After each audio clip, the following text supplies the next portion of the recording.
Ok, voilà mesdames et messieurs, j'ai remarqué là et j'explique Voltaire qui va visiter, mesdames et messieurs, pour là.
C'est bien. Vous regardez là, madame, monsieur, comment le président lui-même il a marché à pied. Et là, nous regardez avec nous. Ça. Regardez et comment. Et là, tu sais. Là, c'est le président Leslie Voltaire. Il a marché dans la ville. Et le département de la police là, commissaire divisionnaire Martin de la Dostin, il a accompagné tous les premiers citoyens là, Maïsa, Louis-Jacques Etienne, et bien dans la petite président qui a marché dans le chef-lieu du département Fort Liberté. Donc le président, c'est le cadre, eh bien, commémoration 221e anniversaire, eh bien, rédaction, acte, indépendance de fête dans le chef-lieu du département. C'est toujours dans les péchés. Et bien là, ils ont la célébrité qui va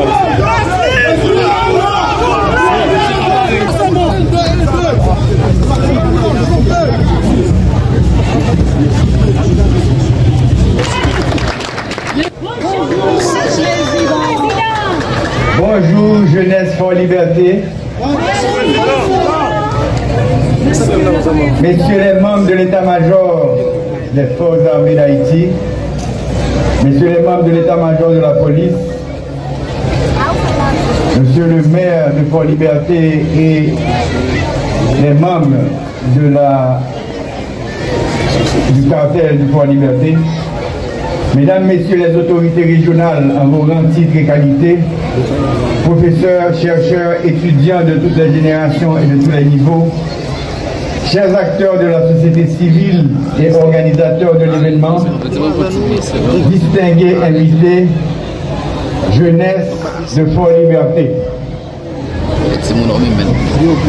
Je dis à nous là pour nous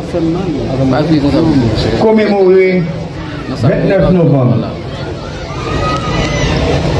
Créons peuple là, pas de gomme. Même si vous voulez effacer toute date, tout symbole, vous n'êtes pas capable parce que créons peuple là, pas de gomme.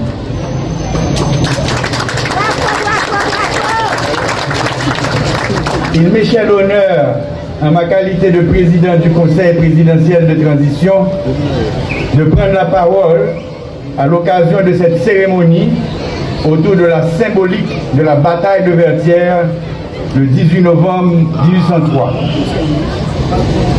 Le 29 novembre, 11 jours après la victoire, Dessalines, Clairvaux, Christophe, de sortir au Cap, et au là pour signer acte d'indépendance. Le roi d'Espagne, le roi d'Angleterre, il reste néanmoins que de nombreux faits d'histoire à objectivement étudier pour comprendre le symbolisme et la signification profonde de cette relativement longue période d'une douzaine d'années, de 1791 avec la cérémonie du bois caïman jusqu'en 1803.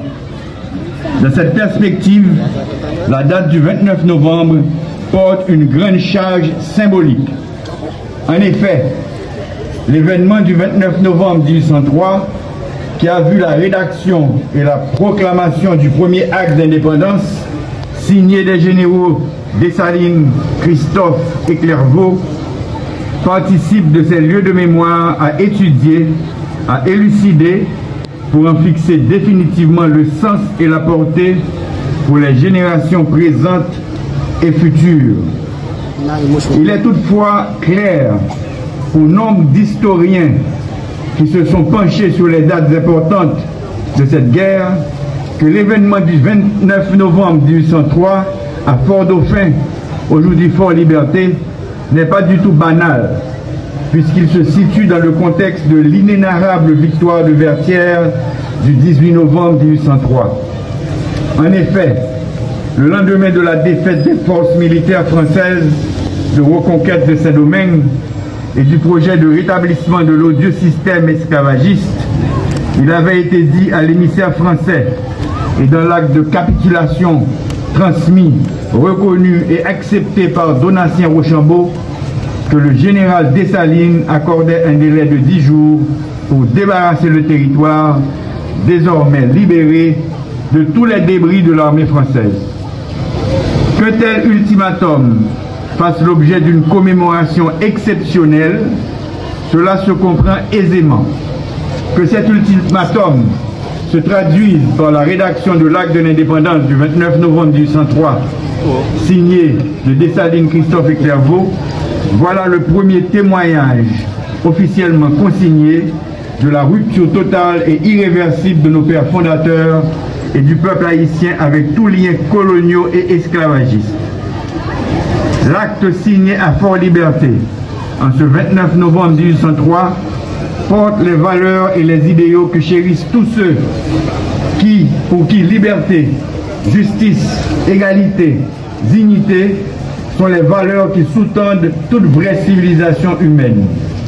À travers cet acte, les jeunes haïtiens, africains et afro-descendants ont signifié à l'humanité entière l'importance du courage, de la bravoure, de la détermination de combattre l'insécurité colonialiste et par la volonté de liberté, d'indépendance, de souveraineté, de justice, de dignité et de progrès chez tout peuple qui aborde l'oppression et la barbarie. Il appartient aux spécialistes de l'histoire et aux chercheurs de reconstituer les faits dans leur authenticité immuable et d'entretenir leur flamme patriotique pour mieux guider les générations d'Haïtiennes et d'Haïtiens et contribuer à construire dignité et fierté. Le 29 novembre 1803 traduit officiellement la fin de l'asservissement des Haïtiens par le système esclavagiste et porte un coup formidable au mythe de la suprématie blanche, à la domination et à l'aveuglement de tous les peuples qui souillaient et détruisaient leur humanité dans des pratiques d'exploitation des autres, de non-respect des droits et de leur volonté active de soumettre et d'exploiter d'autres peuples. Avec cette célébration du jour, jeunesse de la société civile et toutes les forces vives de Fort-Liberté, cette jeunesse nous rappelle à nous tous ce qu'était la formidable contribution à la lutte de libération du pays du joug colonialiste, esclavagiste et raciste. Nous-mêmes, arrière petit héros ça yo, vin Fort-Liberté jodia pour nous dire devant tout le monde, nous pas oublier le sacrifice d'ancêtres nous. C'est ça que fait moi inviter nous dire ensemble avec vive Fort-Liberté, vivions Haïti grand monde tête li, libre et prospère.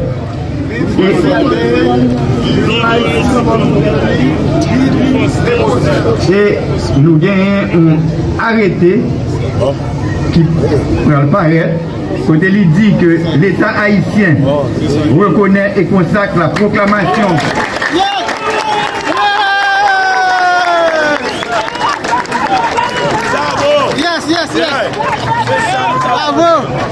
l'État haïtien reconnaît et consacre la proclamation préliminaire de l'indépendance du 29 novembre 1903.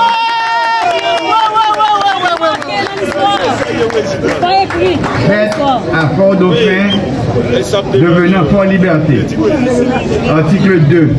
Le 29 novembre est déclaré journée de réflexion sur les faits marquant l'histoire nationale. Au cours de cette journée, les institutions d'enseignement et de recherche et les stations de radio et de télévision organiseront respectivement des programmes de réflexion sur les faits marquants de l'histoire nationale et diffuseront les émissions de circonstances.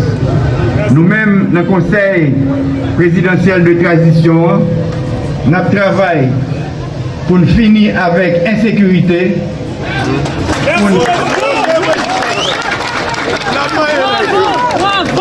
pour diminuer le chômage et pour nous diminuer le grand goût qu'a traversé la population.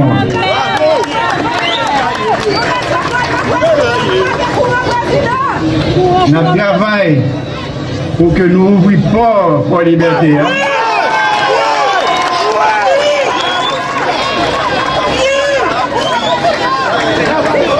Et pour nous restaurer pour la liberté qui est capable de servir comme phare pour le tourisme haïtien. Merci. Merci beaucoup.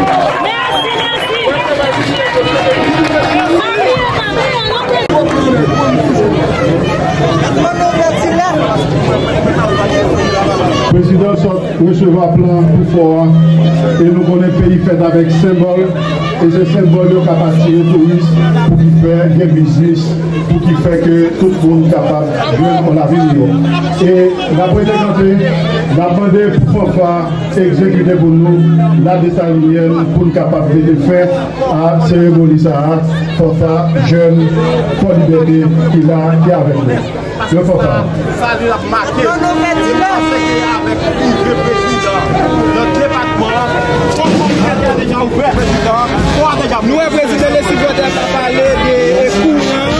Ah non, ça, même si pas parler, mais on est nous-mêmes avec plus de président, nous déjà dans le pouvoir parce que ça va nous faire même quand nous sommes ça nous voit ça. Et la somme ça parce que avant nous sommes que pouvoir tout pays là, parce que chers amis de Fort Liberté, le pays vous a vu à l'œuvre à l'occasion de la construction du désormais historique canal d'irrigation, symbole de fierté de tout un peuple et manifestation d'un profond sentiment d'appartenance à une nation qui a fait l'histoire, qui a étonné le monde et qui étonnera encore le monde. Ce qui nous vaut d'être là à vos côtés aujourd'hui, c'est justement pour commémorer cet événement, se situant entre deux grandes dates de notre vie nationale. Je vais citer le 29 novembre 1803, se plaçant entre l'extraordinaire victoire de nos pères fondateurs, nos héros, le 18 novembre 1803 à Vertières, et l'impressionnante proclamation de l'indépendance le 1er janvier 1804. Le 29 novembre, aujourd'hui, que vous célébrez, reste un événement peu connu par notre jeunesse, notamment la jeunesse scolaire et universitaire. Il marque cependant un puissant moment de notre vie nationale, symbolisant à tous la ferme volonté de mettre fin à un avilissant et honteux système esclavagiste, colonialiste et raciste, qui travaillait à dégrader l'homme, nos pères africains, nous, les afro-descendants. Rochambeau bâti à Vertières, servi octroyé un délai de 10 jours par l'état-major de l'armée indigène conduit par Dessalines, pour débarrasser le sol désormais national des débris de son armée. À l'expiration de ce délai, soit le 29 novembre 1803, il a fallu montrer au peuple et au monde entier la ferme résolution de nous tous de périr plutôt que de vivre dans l'esclavage. Vivre libre ou mourir. On se rappelle de notre slogan, une espèce de cri de ralliement. Vive libre ou mourir. Échec à ce projet antinational, nous avons bâti l'armée la plus puissante de l'époque. Je ne terminerai pas mes propriétés. Les acteurs de la société civile et tous ceux et celles qui viennent de loin pour cette heureuse initiative visant à nous rappeler cette tranche de notre passé tout en proposant à la jeunesse du pays les voies de sortie de notre sous-développement et du marasme actuel.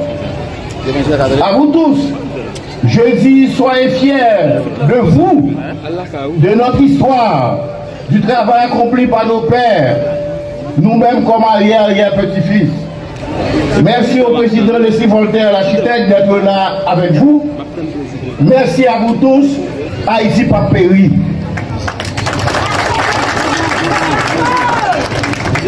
Et maintenant, j'ai l'honneur d'inviter le président de réconciliation et de rassemblement.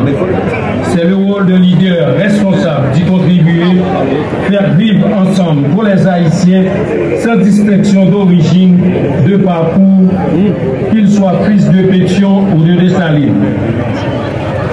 Les jours à venir s'annoncent décisifs. La crise sociale engendrée par la cherté de la vie et dont les récentes manifestations en sont l'expression.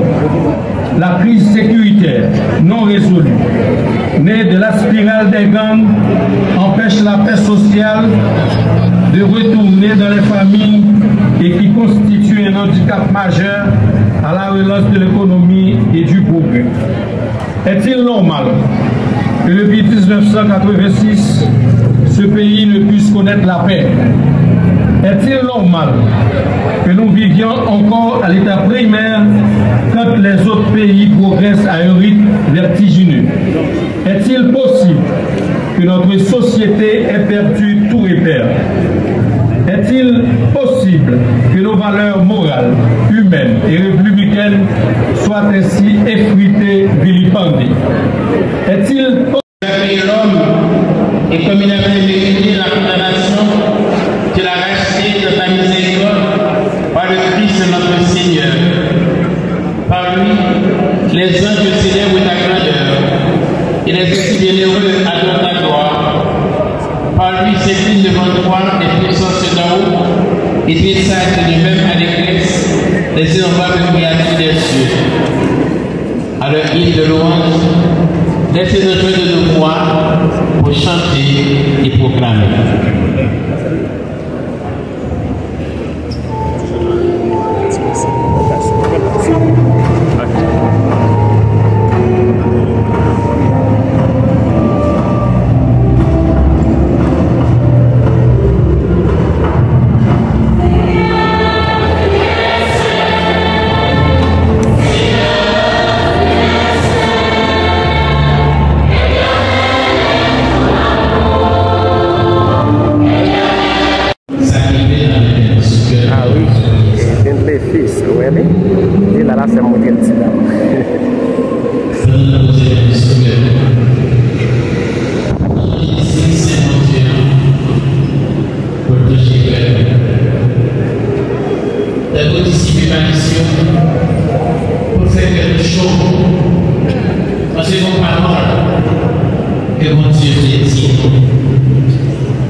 Parce que devant toute désillusion, devant toute déception, devant toute fausse promesse, devant trahison, devant exploitation, abus de confiance, abus d'autorité, nous les chenions et les moments où nous sentions perdus. de l'homme qui découragé. Mais dans l'autre qui concerne sa